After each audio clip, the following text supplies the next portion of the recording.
POCOட M7 சீரிஸ்ல மூணாவதா ஒரு mobile வந்து லான்ச் பண்ணிருக்காங்க POCOட M7 Plus. இதுல ஒரு சில விஷயங்கள்லாம் பெட்டரா கொடுத்திருக்காங்க, ஒரு சில விஷயங்கள் நல்லா கொடுக்கல. அப்படி என்ன மாதிரியான விஷயங்கள்லாம் உள்ள கொடுத்திருக்காங்க அப்படிங்கறத ஓபன் பண்ணி டீடைல்டா பார்க்க போறோம். பாக்ஸ் வழக்கம் போல தான் இருக்கு. நமக்கு வரும்போதே லைட்டா டேமேஜ் ஆகி தான் வந்தது. சோ அதனால தான் பார்க்கிறதுக்கு இப்படி இருக்கு. பின்னாடி ஒரு சில ஸ்பெக்ஸ் வந்து ஹைலைட் பண்ணிருக்காங்க. பாக்ஸ் கண்டென்ட் அப்படின்னு பார்த்தாலுமே வழக்கமா இருக்கிறது தான், இருந்தாலும் என்ன இருக்குன்னு காமிச்சிடுறேன். ஸோ ஓப்பன் பண்ணா POCO அப்படிங்கிற ஒரு பாக்ஸ் கொடுத்துருக்காங்க. அதுக்குள்ள ஒரு குயிக் ஸ்டார்ட் கைட், ஒரு கிரே கலர் ரப்பர் கேஸ். இந்த செக்மெண்ட்லையும் இந்த மாதிரி ரப்பர் கேஸ் கொடுத்தது நல்லது தான். ஸோ பார்க்கறதுக்கு நல்லா இருக்கு. அடுத்து இதுக்குள்ளேயே சிம் எஜெக்டர் பின்னும் கொடுத்துருக்காங்க. அடுத்ததா நீங்க எல்லாம் எதிர்பார்த்துட்டு இருக்கக்கூடிய POCOட M7 Plus. ஸோ அவங்களோட யூனிக் டிசைனான குரோம் சில்வர் கலர் நமக்கு அனுப்பியிருக்கிறாங்க. ஸோ அதை பத்தி அப்புறம் டீடைல்டா பார்ப்போம். இதுக்கப்புறம் 33 வாட்கான ஒரு சார்ஜிங் அடாப்டர், கடைசியா ஒரு டைப் சி சார்ஜிங் கேபிள். வழக்கம் போல ரப்பர் கேஸை போட்டு பார்த்துருவோம். கேஸ் நல்லா ஃபிட்டா தான் இருக்கு. கேஸ் போட்டு கையில பிடிக்கும் போது மொபைல் ரொம்ப பல்கா இருக்குது. சரி, கேஸ் இல்லாம கையில பிடிச்சு பார்ப்போம் அப்படின்னு பார்த்தாலுமே அப்பயுமே மொபைல் ரொம்ப பல்கா தான் இருக்கு. சிங்கிள் ஹேண்ட்ல ஹோல்டு பண்ணும்போது அந்த மொபைலோட வித் வந்து ரொம்ப அதிகமா இருக்குது. ஏன் இவ்வளோ அகலமா கொடுத்து வச்சிருக்காங்க அப்படின்னு தான் தோணுது. அது போக மொபைலை கையில எடுக்கும் போதும் மொபைலோட வெயிட் வந்து ரொம்பவே ஜாஸ்தியா இருக்கிற ஒரு ஃபீல் வருது. இங்க 217 கிராம் வெயிட் கொடுத்துருக்காங்க, 8.4 mm திக்னஸ் கொடுத்துருக்காங்க. இவ்வளோ பல்கா இருக்கிறதுக்கு காரணம் இதோட பேட்டரி கெபாசிட்டி தான். ஸோ அதை பத்தி அப்புறம் டீடைல்டா பார்ப்போம். இதுல டிசைன் அப்படின்னு பார்த்தா நம்ம கிட்ட இருக்கிறது குரோம் சில்வர், இது போக பிளாக் ப்ளூ அதுலயுமே அவைலபிளா இருக்கு. ஸோ இதுதான் கொஞ்சம் டிஃப்ரெண்டா யூனிக்கா இருந்தது. போட்டோல பார்க்கும்போது இந்த கலர் வந்து ரொம்பவே இம்ப்ரெசிவாவும் இருந்தது, பார்க்கிறதுக்கு நல்லா இருக்கிற மாதிரியும் தெரிஞ்சது. ஆனா கையில எடுத்து இந்த மொபைலை பார்க்கும்போது எனக்கு என்னமோ இந்த கலர் வந்து அந்த அளவுக்கு பிடிக்கல. சும்மா கட்டமா கொடுத்துருக்கிற மாதிரி தான் தெரியுது. ஸோ பெருசா அட்ராக்ட் பண்ணல. கீழேயுமே அந்த பிராண்டிங் பாத்தீங்க அப்படின்னா நல்லா பல்கா பெருசா இவ்வளோ பெருசா போட்டு வச்சிருக்காங்க. எப்பவுமே பிராண்டிங்கை பெருசா போடுறது எனக்கு பிடிக்காது. அந்த கேமராவோட பம்புமே பெருசா கொடுத்து அந்த கேமராவுமே பெருசா கொடுத்துருக்காங்க. ஸோ மொத்தத்துல மொபைல் எல்லாமே பெருசா இருக்கிறதுனால பிடிக்கல. எனக்கு பர்சனலா இந்த டிசைன் பிடிக்கல. பட் இந்த வீடியோ பார்த்துட்டு இருக்கிற உங்களுக்கு இந்த மாதிரியான டிசைன்லாம் பிடிச்சிருக்கா இல்லையான்னு கமெண்ட்ல சொல்லுங்க. நானும் தெரிஞ்சுக்கிறேன், மற்றவங்களும் தெரிஞ்சுக்குவாங்க. இந்த மொபைலோட வித் அதிகமா இருந்தாலுமே ஹைட்டை கொஞ்சம் குறைச்சிருக்காங்க. அந்த விதத்துல இது கொஞ்சம் பெட்டரா தான் இருக்கு. அப்படியே ஃப்ரண்ட்ல இங்க டிஸ்பிளேக்கு போனோம் அப்படின்னா இங்க Full HD Plus IPS LCD display கொடுத்திருக்காங்க. 144 Hz ரெஃப்ரெஷ் ரேட்டோட வருது. 144 Hz அப்படிங்கறத பயங்கரமா ஹைலைட் பண்றாங்க. ஆனா அந்த 144 Hz எந்த இடத்துல எல்லாம் வருது அப்படின்னு பார்த்தா கால்குலேட்டர், ரெக்கார்டர் இந்த மாதிரி ஒரு சில செலக்டிவான ஆப்ல மட்டும் தான் 144 வருது. மற்றபடி பெரும்பாலான இடங்கள்ல 120 தான் வருது. ஈவன் நம்ம கேமிங்ல எல்லாம் விளையாண்டா கூட 60 FPS தான் பெரும்பாலுமே வருது. சோ இந்த 144 அப்படிங்கிறது இந்த மொபைல்ல பெருசா எங்கேயுமே யூஸ் ஆகல. சோ 120 தான் நமக்கு மேக்ஸிமமா யூஸ் ஆகுது. சோ அப்படி பார்க்கும்போதுமே இது யூஸ் பண்றதுக்கு நல்லா இருக்கு. அந்த டச் ரெஸ்பான்ஸ் இதெல்லாமே பெட்டரா இருக்கு. இன்டோர்லமே அந்த பிரைட்னஸ் வந்து போதுமானதா இருக்கு. ஈவன் சன்லைட்ல இது LCD அப்படிங்கிறதுனால மேனேஜ் பண்ணலாம், பெருசா எதிர்பார்க்காதீங்க. இதுல பீக் பிரைட்னஸா 850 நிட்ஸ் கொடுத்திருக்காங்க. அது போக ஃபிளிக்கர் ஃப்ரீ லோ ப்ளூ லைட்கான TUV ரெகன்லைன் சர்டிஃபைடும் வாங்கியிருக்காங்க. இந்த மொபைல் இவ்வளவு பல்கா இருக்கிறதுக்கு காரணமே இதோட பேட்டரி கெபாசிட்டி தான். இதுல ஒரு லார்ஜ் பேட்டரி கெபாசிட்டியா 7000 mAh கொடுத்திருக்காங்க. இதை ஒரு பவர் பேங்காவே யூஸ் பண்ணலாம் அப்படின்னு பிராண்ட் கிளைம் பண்றாங்க. இங்க 7000 mAh கொடுத்திருந்தாலுமே சிலிகான் பேட்டரி தான் யூஸ் பண்ணியிருக்கோம் அப்படின்னு சொல்றாங்க. சிலிகான் பேட்டரி யூஸ் பண்ணியிருக்கும் போது இன்னுமே இவங்க வெயிட்டை ரெடியூஸ் பண்ணியிருக்கலாம். ஏன்னா 7000 mAh இதோட வெயிட் கம்மியா நிறைய மாடல்ஸ் வந்திருக்குது. ஸோ அப்படி பார்க்கும்போது POCO அந்த அளவுக்கு பெட்டரா டிசைன் பண்ணலையோ அப்படின்னு தான் தோணுது. இங்க ஃபாஸ்ட் சார்ஜிங் சப்போர்ட் 33 வாட் கொடுத்திருக்காங்க. சோ 7000 mAh அப்படிங்கிறது ரொம்பவே ஜாஸ்தி. அதுக்கு 33 வாட் அப்படிங்கிறது பத்தாது. அட்லீஸ்ட் இவங்க ஒரு 45 வாட்டா கொடுத்திருந்தாங்க அப்படின்னா நல்லா இருந்திருக்கும். ஏன்னா இவங்க எடுத்துட்டு வந்த பிரைஸ் செக்மெண்ட்டை பார்க்கும்போது அது கொடுத்திருந்திருக்கலாம் அப்படின்னு தான் தோணுது. அது போக இதுல 18 வாட்கான ரிவர்ஸ் சார்ஜிங் கொடுத்திருக்காங்க. இந்த செக்மெண்ட்ல நாங்க தான் கொடுத்திருக்கோம் அப்படிங்கறத பெருசா ஹைலைட் பண்றாங்க. நல்ல விஷயம் தான். ஆனா பொதுவா நம்ம மொபைலை யூஸ் பண்ணி எதை சார்ஜ் பண்ண வருமோ ஒன்னு வாட்ச், இன்னொன்னு TWS சார்ஜ் பண்ணோம் அப்படின்னா ரெண்டு எண்ட்லயுமே டைப் சி இருக்கக்கூடிய கேபிள் வரணும். பட் பாக்ஸ்குள்ள இவங்க கொடுத்திருக்கிறது என்னது? Normal type A to type C cable கொடுத்திருக்காங்க. அதுக்கு ஒரு தனியா ஒரு கேபிளை தூக்கிட்டு போகணும். சரி, நம்ம வாட்சாவது சார்ஜ் பண்ணலாம் அப்படின்னு பார்த்தா பெரும்பாலான வாட்ச் சார்ஜர் பாத்தீங்க அப்படின்னா ஒரு பக்கம் டைப் A இருக்கும், இன்னொரு பக்கம் ஏதோ ஒரு பின் கொடுத்து வச்சிருப்பாங்க.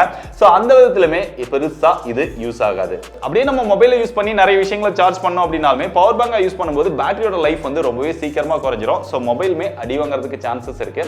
இருந்தாலுமே 18 வாட் ரிவர்ஸ் சார்ஜிங் சப்போர்ட்லாம் கொடுத்திருக்காங்க அப்படிங்கறத தெரிஞ்சு வச்சுக்கோங்க. மற்றபடி பேட்டரியோட பெர்ஃபார்மன்ஸ் எல்லாம் நம்ம ஷார்ட் டைமா செக் பண்ண நல்லா தான் இருக்கு. அடுத்ததுல பெர்ஃபார்மன்ஸ்க்காக Snapdragonோட 6s Gen 3 அப்படிங்கிற ஒரு ப்ராசஸர் கொடுத்திருக்காங்க. இந்த செக்மெண்ட்க்கு இது ஓரளவு ஓகேவான ப்ராசஸர் அப்படினே சொல்லலாம். இதோட ஆண்ட்ராய்டு ஸ்கோர் அப்படின்னு பார்த்தா 4,50,000க்கு மேல வந்தது. CPU throttle test இதெல்லாமே நம்ம போட்டு பார்த்தோம். எந்த இடத்துலயுமே அந்த கிராஃப் வந்து அடி வாங்கவே இல்ல. சோ பெர்ஃபார்மன்ஸ்ல பெருசா இங்க இஷ்யூ எதுவுமே இல்ல. நீங்க ஹையர் அண்ட் கேம்ஸ்லாம் ப்ளே பண்ணிக்கலாம், பட் பெரிய அளவுல பெர்ஃபார்மன்ஸ் வந்து எதிர்பார்க்காதீங்க. ஃப்ரீ ஃபயர் வந்து நல்லா ஸ்மூத்தா ப்ளே பண்ண முடியுது. ஸோ ஃப்ரேம் டிராப்போ லேகோ இல்ல. பிஜிஎம்ஐ இதெல்லாம் ப்ளே பண்றீங்க அப்படின்னா ஹெவியா ப்ளே பண்ணும்போது அங்கங்க லைட்டா லேக், ஃப்ரேம் டிராப் இதெல்லாம் இருக்கதான் செய்யுது. மற்றபடி மொபைலை நம்ம டெஸ்ட் பண்ண வரைக்கும் இங்க பெருசா ஹீட்டிங் இஷ்யூ இந்த மாதிரியான விஷயங்கள் எதுவுமே இல்ல. அது போக இங்க LPDDR 4X type RAM use பண்ணிருக்காங்க. UFS 2.2 கான சப்போர்ட் கொடுத்திருக்காங்க. இதே செக்மெண்ட்ல பாத்தீங்க அப்படின்னா UFS 3.1 அப்புறம் LPDDR 5 டைப் RAMலாம் யூஸ் பண்ணிருக்காங்க ஒரு சில மொபைல்ல. சோ அப்படி கம்பேர் பண்ணும்போது இவங்க இன்னும் பெட்டரா கொடுத்திருந்திருக்கலாம்னு தோணுது. ஆனா அதே நேரத்துல 35,000 ரூபாய் மொபைலுக்கு கூட UFS 2.2 ஓட ரீசெண்டா லான்ச் பண்ணியிருந்தாங்க. என்ன மொபைல் அப்படின்னு உங்களுக்கு தெரிஞ்சிருந்தது அப்படின்னா கமெண்ட்ல சொல்லுங்க, மத்தவங்களும் தெரிஞ்சுக்குவாங்க. இங்க பெர்ஃபார்மன்ஸ் வைஸ் ஓரளவு ஓகேவா இருந்தாலும் அப்படியே கேமரா அப்படின்னு பார்க்கும்போது பிரைமரி சென்சாரா 50 மெகாபிக்சல் கொடுத்திருக்காங்க. செகண்டரி சென்சாரா இங்க காமிச்சிருக்காங்களே தவிர அதுல ஒண்ணும் கிடையாது, பெருசா யூஸ் பண்ற அளவுக்கு விஷயம் இல்ல. செல்ஃபி கேமரா 8 மெகாபிக்சல் தான் கொடுத்திருக்காங்க. கேமராவுக்கு இந்த மொபைல்ல பெரிய அளவுல இம்பார்ட்டன்ஸ் கொடுக்கல. கேமராவோட பெர்ஃபார்மன்ஸுமே இங்க சொல்லிக்கிற அளவுக்கு பெருசா இல்ல. அவுட்டோர்ல நல்ல லைட்டிங் கண்டிஷன்ஸ்ல போட்டோஸ் எடுக்கும்போது ஓரளவு பாக்குற அளவு இருக்குது. அதுலயுமே அந்த டீடைல் வந்து சுத்தமா இல்ல. ஃபோக்கஸ்மே அந்த அளவுக்கு பெட்டரா இல்ல. போர்ட்ரேட் ஷாட்ல எடுக்கும்போது கொஞ்சம் அந்த டீடைல் வந்து பெட்டரா இருக்குது. அந்த கலர்ஸ் வந்து கொஞ்சம் பெட்டரா எடுத்து தருது. செல்ஃபி கேமரா நல்ல லைட்டிங் கண்டிஷன்ஸ்ல எடுக்கும்போது தான் ஓரளவு பாக்குற மாதிரி இருக்கு. அதுலயுமே அந்த எட்ஜ் டிடெக்ஷன் இதெல்லாம் போர்ட்ரேட் ஷாட்ல ஓகேவா இருக்குது. வீடியோஸ் அப்படின்னு பார்த்தா ரியர் அண்ட் செல்ஃபி ரெண்டுலயுமே மேக்ஸிமமா 1080 30 fps தான் கொடுத்திருக்காங்க. இந்த செக்மெண்ட்க்கு இன்னும் பெட்டராவே கொடுத்திருந்திருக்கலாம். சோ வீடியோஸ்லயுமே சுத்தமா நல்லா இல்ல. அதனால வீடியோல பெருசா எதிர்பார்ப்பு வைக்கவே வைக்காதீங்க. சோ மொத்தத்துல சொல்லணும் அப்படின்னா இந்த செக்மெண்ட்க்கு கேமரா ஒர்த்து கிடையாது. இது போக AI eraser, AI sky replacement இந்த மாதிரி ஒரு சில AI ஃபீச்சர்ஸ்லாம் கொடுத்துருக்கோம் அப்படின்னு சொல்லி மார்க்கெட்டிங் பண்றாங்க.